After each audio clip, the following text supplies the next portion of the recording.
Now let us have a look at the demo.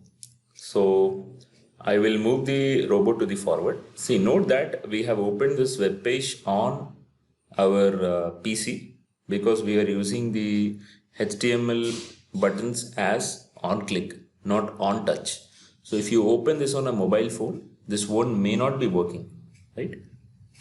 This is forward, backward,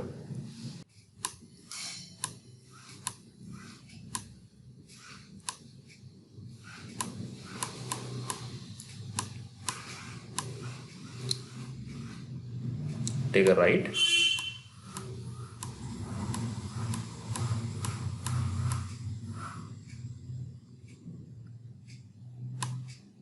forward, and backward again. Hope you can build some applications around this. And in this current video, whatever you are seeing, the ESP32-CAM is actually mounted on the pan tilt setup. So for this lecture, you can simply leave it onto the car assembly itself. That won't create really any issue. Okay, see you.